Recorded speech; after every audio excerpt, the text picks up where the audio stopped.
Bien, buenas tardes. Vamos a seguir con la visita del Museo de las Culturas del Món de Barcelona, y la visita que vamos a emprender ahora en realidad está destinada a ambos grupos, ya que ya sea realmente, por suerte realmente, ya sea de manera virtual, ambos grupos hemos visto exactamente lo mismo. Es decir, en estos momentos todavía estamos en la planta baja. Recordemos, es la planta del museo que contiene piezas africanas, y vamos a ver una última sala. Bien, esta sala solo expone máscaras de distintas culturas africanas. He destacado un tipo de máscara, son las llamadas máscaras Punu, porque personalmente son las que más me gustan. Son unas máscaras que curiosamente tienen un aspecto de Extremo Oriente, parecen casi rostros japoneses o chinos, y estas máscaras están recubiertos de color blanco. El color blanco en este caso evoca ya sea el mundo femenino, ya sea el mundo de los muertos. El que el blanco sea un color funerario quizás nos pueda sorprender, pero así es en muchas culturas. La explicación supongo que es lógica, no solo es el color de los huesos, sino evidentemente los muertos son seres lívidos, es decir, extremadamente pálidos. Bien, si miramos la fotografía, vemos la manera como se disponen estas máscaras. Todas ellas se presentan en unas vitrinas, en unas urnas de cristal, colgadas de un palo, de modo que la máscara está a la altura de la vista del espectador y, digamos, está enfrentado con él. Bien, es obvio que esta es seguramente la única manera de poder exponer estos objetos, que tienen por otra parte que, digamos, estar protegidos en unas salas y en unas vitrinas que reúnen unas determinadas condiciones climáticas. Esto seguro. Pero lo cierto es que exponiéndolas de este modo no atendemos en absoluto a la manera como estas máscaras son efectivas. Seguramente no se puede hacer de otro modo, o sin duda no se pueden exponer de otra manera, pero la manera de exponerlas evidentemente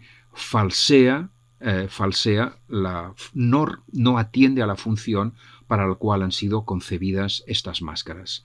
Dicho esto, bueno, también preciso que este problema, ya lo habíamos comentado en la clase anterior, este problema afecta en realidad a la exposición de la mayoría del arte occidental, de todo el arte occidental, perdón, antes del siglo XIX, y afecta en realidad a la exposición de obras de culturas no occidentales hasta prácticamente hoy en día, o incluso obras de hoy en día, del 2020.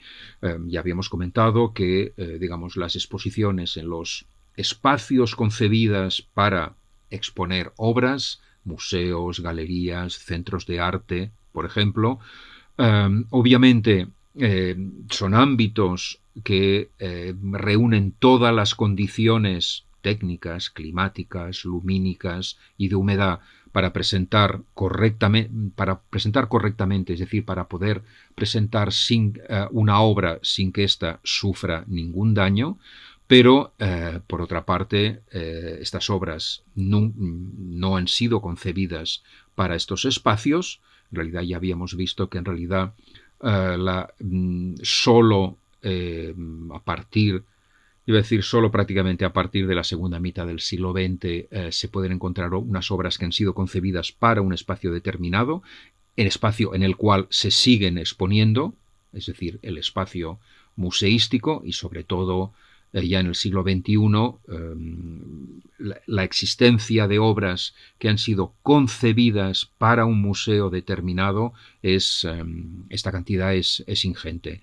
Pero en el resto de los casos las obras han sido concebidas para lugares distintos a los que se muestran en este momento, y por otra parte bueno, quiere decir, evidentemente esto significa que estas obras no están adaptadas, no se relacionan con el espacio y igualmente no están pensadas para estar junto al resto de las piezas que componen la colección en una sala determinada. Aquellas piezas habían sido pensadas para un determinado espacio, para otras piezas, para crear conjuntos, unos conjuntos que por otra parte no tenían una función decorativa, aunque esta función podía también darse, sino que tenían una función mágica, religiosa o estrictamente educativa, pero nunca una función, digamos, placentera, o mejor dicho, una función consistente en alentar, despertar, excitar los sentidos, no tanto para producir exclusivamente placer o dolor, sino para, gracias a las sensaciones o emociones suscitadas por la contemplación sensible de estas obras, evocar ideas, contenidos que se traducen y se comunican plásticamente, lo cual hace que una obra de arte sea como un enigma que encierra un contenido que debe ser descifrado a través de la conjunción de la percepción sensible y de la reflexión. Bien, esto evidentemente no se aplica en este caso al igual que lo que ocurre en todos los museos. Y no se aplica no solo porque estas piezas, estas máscaras, no han sido creadas ni concebidas para el lugar donde se encuentran hoy en día, sino que además no han sido concebidas para ser expuestas en cualquier sitio. Han sido creadas y por eso tienen sentido para ser portadas. Quiere decir, por tanto, para cubrir el rostro de aquellas personas que están autorizadas para portar máscaras. Sacerdotes, actores, chamanes, brujos, es decir, toda una serie de personas que, digamos, están autorizados por fuerzas sobrenaturales para poder entrar en contacto, en íntimo contacto, con estas máscaras. Cuidado, he utilizado erróneamente el término actor porque estaba pensando en las máscaras que se utilizaban en el teatro griego. El teatro griego no se concibe sin el uso de máscaras y hay que tener en cuenta que el teatro griego, las obras griegas, no constituían espectáculos, sino que formaban parte de rituales religiosos en honor del dios Dionisos. Y por tanto, quienes portaban las máscaras durante las representaciones, de algún modo se convertían en portavoces de los héroes y de los dioses que se manifestaban en el escenario a través del cuerpo del ser humano que portaba la máscara y se expresaban también a través de las máscaras. He evitado el término actor. En realidad eran más bien, prácticamente se podían considerar ceremoniantes. Bien, dicho esto, primeramente, ¿qué es una máscara? El comentario que vamos a hacer se refiere o se nutre sobre todo de reflexiones pertenecientes a la Grecia antigua y en realidad lo que estamos viendo aquí son máscaras de distintas culturas africanas.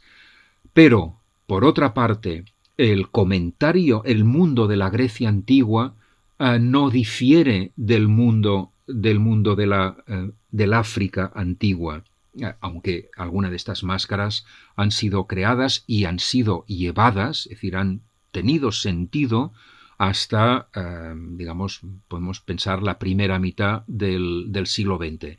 Pero, en el fondo, el uso y la concepción de la máscara en la Grecia antigua no difería en realidad de lo que ocurría y ha ocurrido hasta no hace demasiado en algunas de las culturas algunas de las culturas africanas. Bien, dicho esto, pensemos primeramente, ¿de dónde viene la palabra máscara? La palabra que utilizamos hoy en día, en catalán, en castellano, en francés, masque, en inglés, masque, debe sonar prácticamente igual. Bien, vienen del latín y vienen en realidad de una palabra latina que significa máscara, pero también significa oscuridad.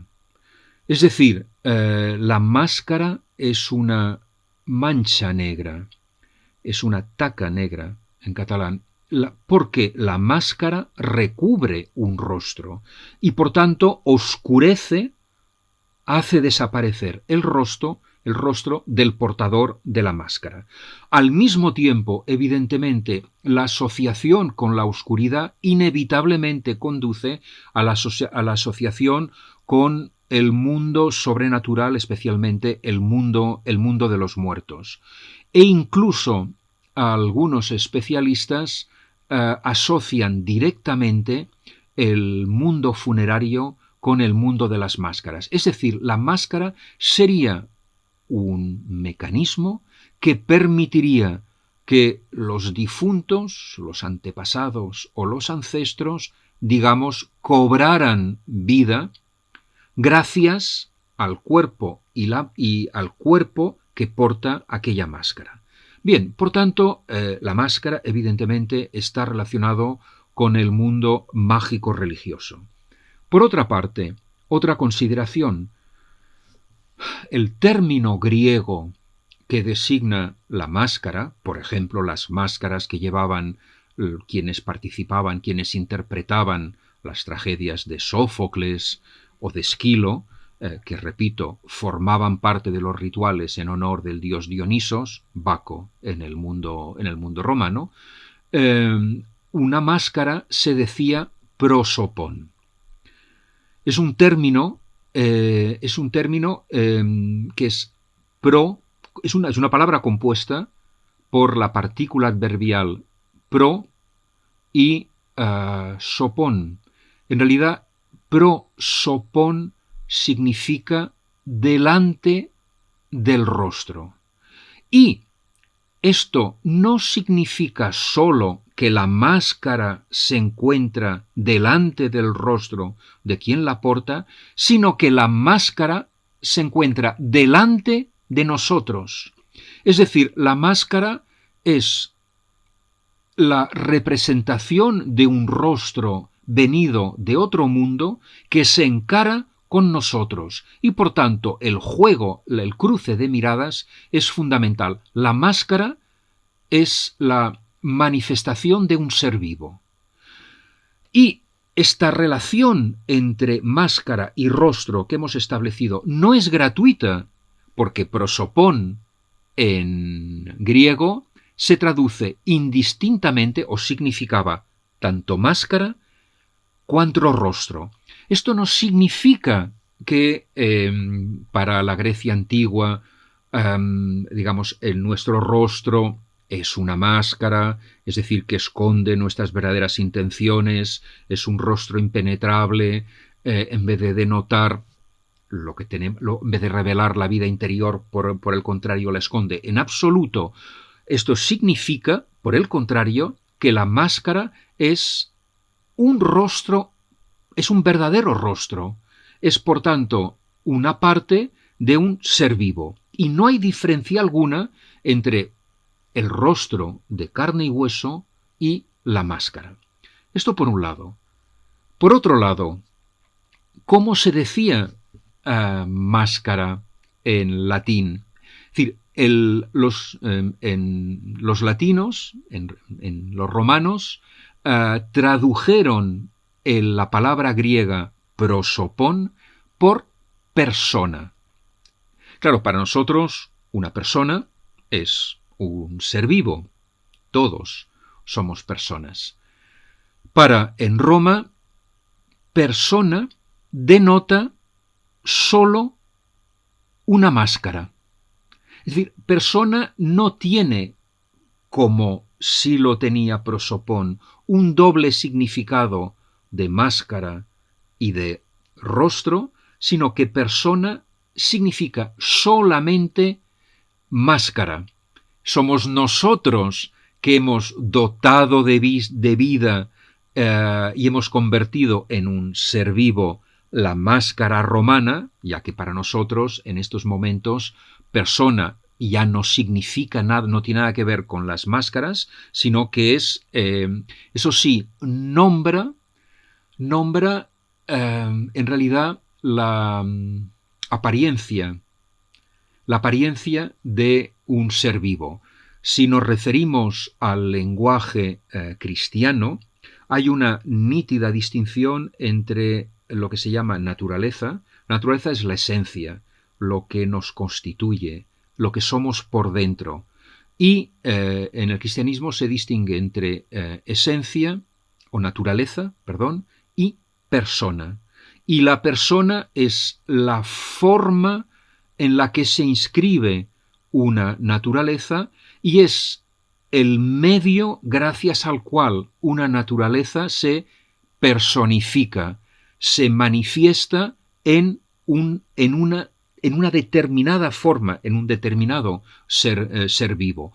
Por tanto, cuando a lo largo de los siglos el sustantivo latino máscara, que significa, persona, que significa máscara, acabó denominando a nuestro ser externo, nuestra apariencia, en realidad no, es decir, hay una absoluta lógica, porque es cierto que nadie sabe ni nadie puede saber, ni siquiera nosotros, si existe una absoluta correspondencia entre nuestra persona y nuestra naturaleza, entre otros motivos, porque nosotros no somos capaces de percibir nuestra persona.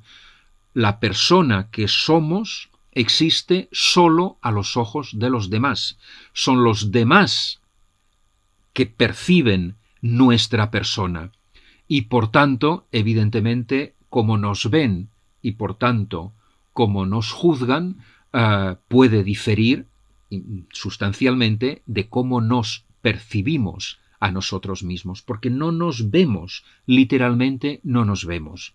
Nos podemos imaginar cómo nos manifestamos, pero certeramente nuestros ojos forman parte de nuestra persona y no pueden vernos. Bien, volviendo al latín persona, si nos fijamos, también es una palabra compuesta. Persona viene de per sonare, es decir, para sonar, para comunicar, para repandir el sonido, lo cual significa que en realidad una máscara actúa de portavoz, es decir, es un artilugio que recubre un rostro y que sirve para expandir y proyectar la voz a fin de que llegue hasta las partes más alejadas, por ejemplo, de un teatro. Y por otra parte, ¿qué significa portavoz para nosotros? Un portavoz es un representante, es alguien que habla en nombre nuestro. Como la máscara habla en nombre de quien la porta. Si es que realmente, o mejor dicho, la máscara habla en nombre de quien representa. ¿Y a quién representa? La máscara representa siempre a un ser sobrenatural. Por tanto, la máscara también en latín es un mecanismo que utilizan las fuerzas naturales, es un mecanismo que utiliza las fuerzas naturales para comunicarse con los seres humanos y para que la voz de los espíritus llegue hasta toda la comunidad y alcance toda la comunidad. Bien, dicho esto, comentemos estas máscaras africanas de las que nos estamos centrando en una en concreto, una máscara Puno. ¿Cuál es la función de las máscaras. Hemos comentado que una máscara solo tiene sentido, iba a decir solo cobra vida, si es portada. Evidentemente, solo algunas personas pueden portar las máscaras, iba a decir sin ningún problema, porque si una persona que no está autorizada por poderes sobrenaturales se atreve a coger una máscara, seguramente le ocurrirá algo. Lo más seguro es que quede ciego. Bien, pero si el chamán, el sacerdote o el mago coge la máscara y se la coloca encima del rostro, ¿qué ocurre en este caso? Puede ocurrir tres cosas. Puede ocurrir que todo el portador de la máscara se metamorfosee en el ser sobrenatural que representa. Y que por tanto, a partir de entonces, los seres humanos, los miembros de un colectivo o de una tribu, ya no estén enfrente de un mortal, del sacerdote o del chamán o del brujo, sino que estén realmente enfrente de un espíritu, es decir, de una fuerza sobrenatural que ha tomado la forma de un ser humano, pero manifiesta un rostro que se acopla al rostro del ser humano, pero es un rostro otro. Por tanto, la máscara es el mecanismo que permite la metamorfosis de un mortal en un inmortal. Evidentemente, en esta metamorfosis el mortal desaparece completamente, y sólo cuando el espíritu ha comunicado o ha entrado en comunicación con la tribu y ha explicado o advertido lo que quería contar, a partir de este momento el sacerdote se puede sacar la máscara y vuelve a manifestarse como un mortal a los ojos de los demás. Pero también la máscara también puede ayudar al sacerdote a entrar en contacto con una fuerza sobrenatural. En este caso, por tanto, la fuerza sobrenatural no se encarna, no se personifica en el cuerpo del sacerdote, sino que la máscara proyecta la voz del sacerdote, la cual consigue llegar al espíritu, el cual responde también a través de la máscara. Por tanto, la máscara en este caso es un mecanismo que establece un contacto entre el mundo de los vivos y el mundo de los muertos, o el mundo de los mortales y el mundo de los inmortales, y tiende puentes que facilitan la comunicación. Las potencias sobrenaturales se mantienen en su propio espacio, el sacerdote sigue estando entre los muertos y de los vivos, y está presente, mientras que en el primer caso el sacerdote desaparece completamente. Quien está delante de los miembros de la tribu es el espíritu personificado. En este segundo caso, el sacerdote está entre los suyos y comunica con el espíritu a través de la máscara. Las máscaras, si nos fijamos, cualquier máscara, podemos pensar incluso en las máscaras venecianas más comerciales, cualquier máscara que circulan o que han circulado recientemente, máscaras de Anonymous, etc. En realidad las máscaras tienen dos elementos característicos. En ocasiones hay una abertura, en el lugar de la boca, y desde luego los ojos están vacíos, o hay unos agujeros que corresponden con las pupilas, unos agujeros abiertos dentro del óculo de los ojos. Bien, ¿por qué? Evidentemente para permitir que quien porte la máscara pueda ver, obviamente, pueda ver y pueda, comunicarse o actuar de portavoz de un espíritu. Pero cuando un sacerdote se recubre el rostro con una máscara, empieza a ver el mundo de una manera muy distinta. Entre otras cosas, porque es imposible, mejor dicho, es inconveniente, es decir, no es posible, no puede ser que el agujero del ojo de la máscara coincida exactamente con la forma del ojo del portador, la forma del ojo de un humano. El ojo de la máscara es siempre más pequeño y por tanto acorta la visión. Este es un problema en absoluto, porque gracias a la máscara el sacerdote que la porta percibe el punto de vista del espíritu, ve lo que el espíritu ve de la manera como el espíritu percibe el mundo. Y por tanto, evidentemente, en este caso, el diálogo, la comunicación está facilitado, es mucho más fácil y mucho más cómoda, porque obviamente los espíritus saben cómo los hombres, los mortales, percibimos el mundo, pero nosotros no lo sabemos cómo dichas fuerzas nos ven o ven el mundo en el que nos encontramos.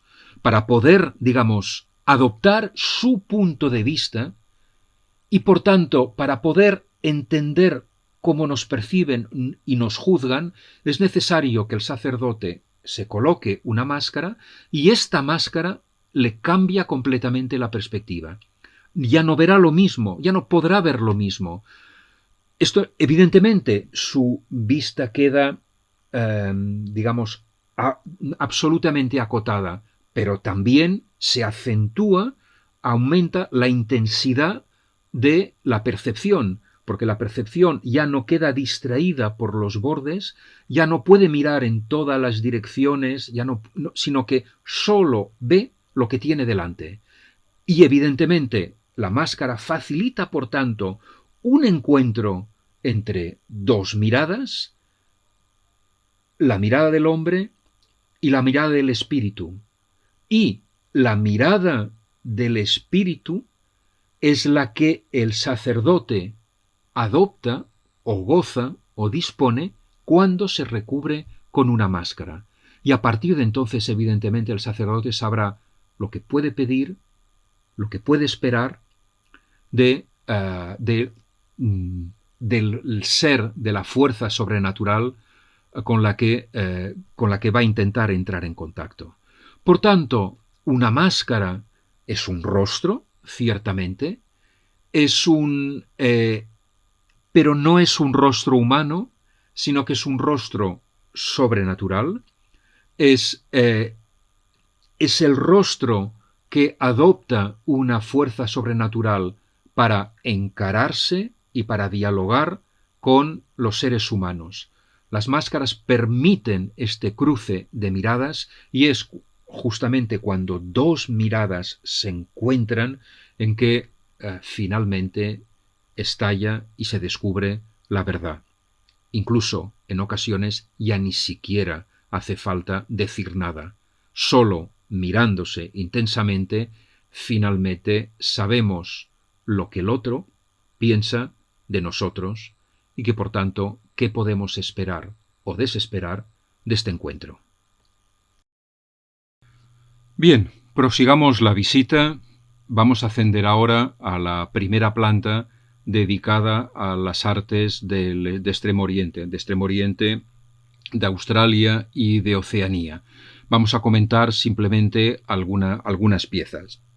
Que quiero precisar que, al igual que lo que ha ocurrido en la planta baja, yo creo, mi interés no es que, adquiramos conocimientos sobre las artes de diversas culturas, porque esto es imposible.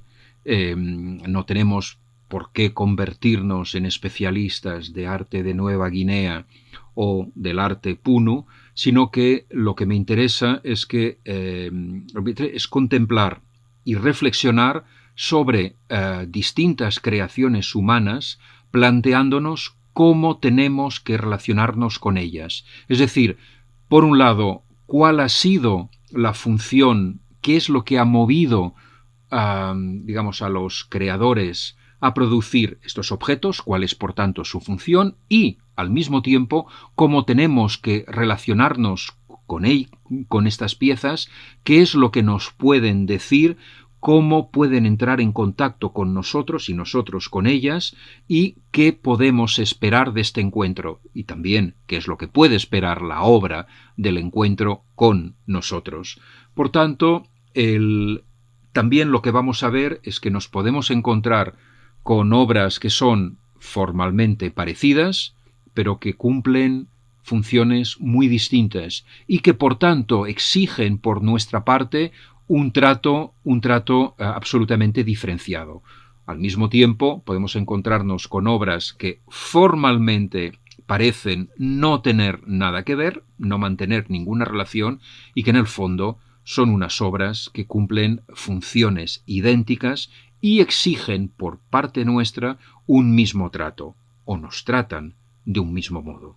Bien, por tanto, no estamos haciendo historia o antropología, que son ciencias absolutamente fundamentales, ciertamente, para poder teorizar posteriormente sobre estas creaciones y la relación con su sociedad, pero sobre todo la relación con nosotros, en tanto que espectadores de estas obras, sino que en tanto que estamos haciendo un ejercicio teórico, intentamos reflexionar sobre el sentido de dichas obras y nuestro acercamiento a ellas.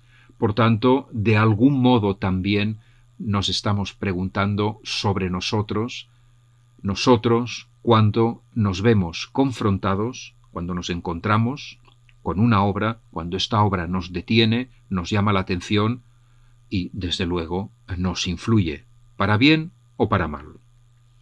Bien, en estos momentos lo que estamos viendo no es una pieza que está en el museo, entre otras cosas porque no hay ninguna casa, ninguna construcción tan importante de semejante tamaño en este museo y en ningún museo, pero sí que el Museo de las Culturas del Món presenta algunos elementos centrales de lo que estamos viendo.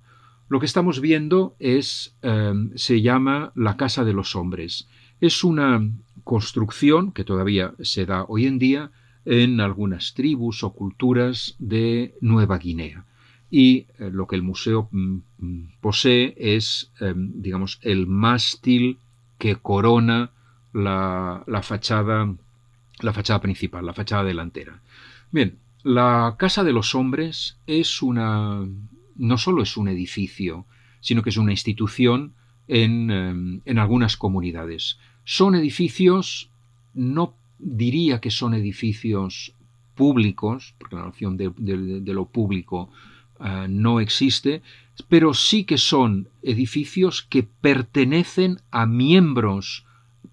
un determinado colectivo, y es el colectivo de los varones. Es decir, las mujeres y los niños no tienen acceso a la Casa de los Hombres. Es un lugar, por tanto, donde los varones se encuentran y es donde no solo debaten sobre el destino de la comunidad, sino que también en esta casa se recogen toda una serie de elementos, de objetos simbólicos que sirven para articular las relaciones entre los distintos miembros o clanes de una misma comunidad, por un lado, y al mismo tiempo son unos objetos que permiten entrar en contacto con lo que sustenta y mantiene en vida una comunidad, que es el mundo de los ancestros, por un lado, y el mundo de las fuerzas sobrenaturales, de los espíritus o de los dioses, en otro caso.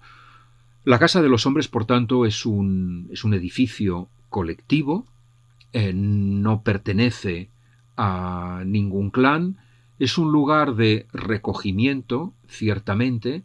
La Casa de los Hombres se encuentra apartada del resto de las moradas, que sí que pertenecen a distintos clanes, y el elemento más singular es precisamente este mástil que corona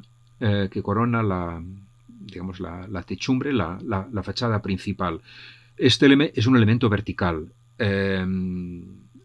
y está caracterizado con lo que lo vertical nos evoca a nosotros, los mortales. Es curioso, pero en todas las culturas, en todas las épocas, por tanto, independientemente de el ámbito geográfico, de las relaciones que se tejen, de las costumbres, lo cierto es que todos los seres humanos, ayer y hoy, de algún modo perciben el mundo de una manera parecida, es decir, que dotan de un mismo sentido a determinados objetos, determinados incluso hitos naturales. Intentaré explicarlo de la mejor manera posible. En realidad, para nosotros existen, y no es casual, existen una serie de líneas de fuerza primordiales. Existen, digamos, fuerzas verticales, es decir, por tanto, fuerzas que se levantan y apuntan hacia lo alto. Existen líneas de fuerza que, por el contrario, corren paralelas al suelo. Existen, evidentemente, líneas de fuerza que apuntan al suelo y que, por tanto, descienden. Y, finalmente, existen líneas de fuerza circulares que, por tanto, parten y llegan a un mismo punto. Y estas distintas líneas de fuerza se manifiestan en diversas formas naturales que muy a menudo son el origen de creaciones humanas. Lo que siempre se destaca, por ejemplo, de una montaña es su verticalidad. Los abismos, por el contrario, son hondonadas que evocan la caída, por tanto, un vertiginoso descenso. Cuando una cueva, los brazos de un adulto, cuando mece a un recién nacido, son formas circulares que envuelven y protegen a quien se guarece en estos espacios, unos brazos o una cueva. Y finalmente, evidentemente, existen formas, un prado, un lecho, una tumba, formas en las que uno descansa temporal o para siempre, tocando o paralelo al suelo.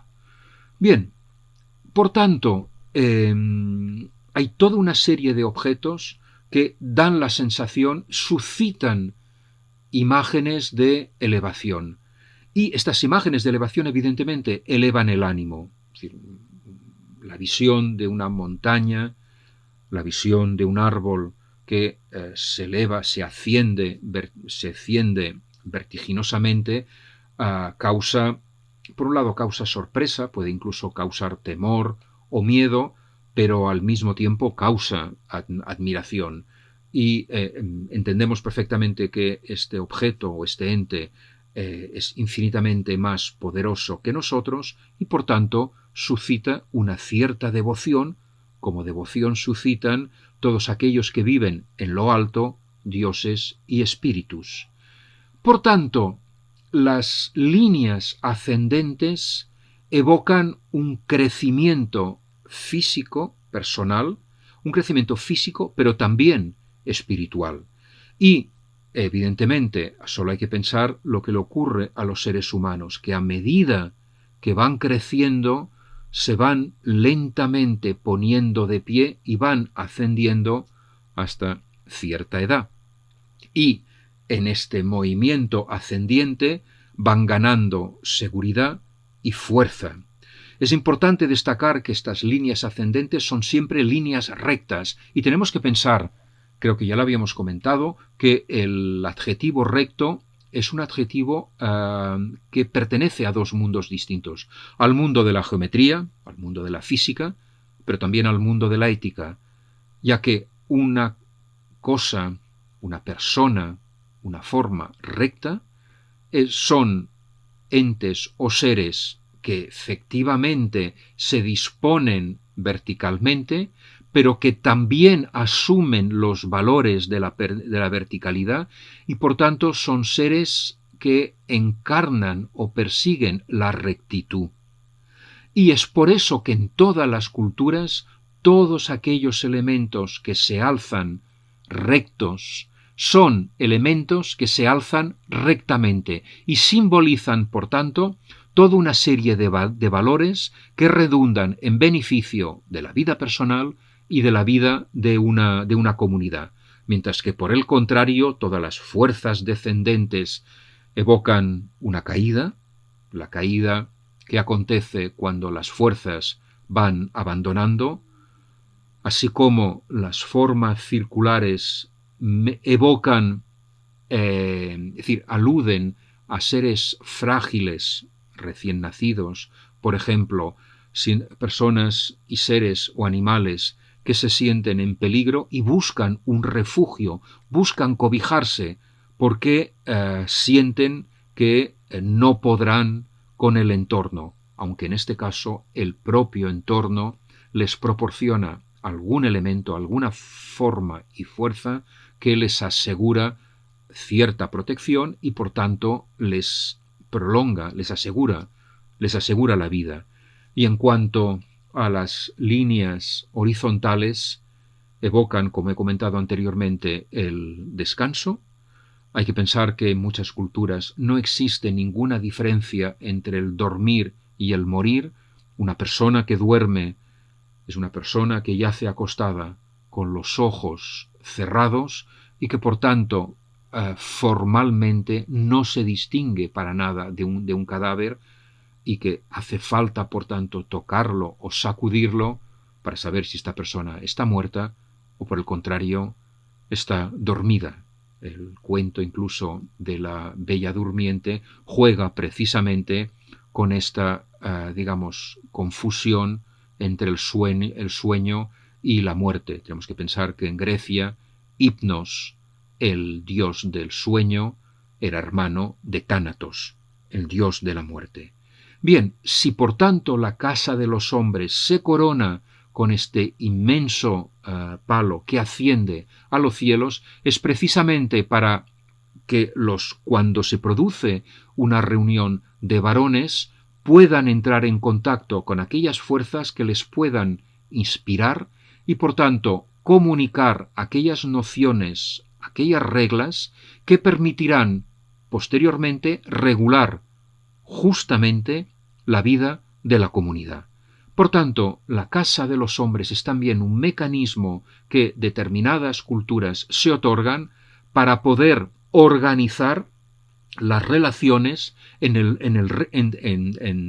el resto de las construcciones, que en este caso ya son construcciones clánicas o privadas, mientras que la casa de los hombres es la casa de todos, evidentemente es la casa de todos los varones, ciertamente, y es por tanto es allí donde los varones discuten sobre los problemas que afectan a una comunidad y actúan y deciden precisamente gracias a la conexión con el mundo sobrenatural que la casa de los hombres y su mástil les proporciona.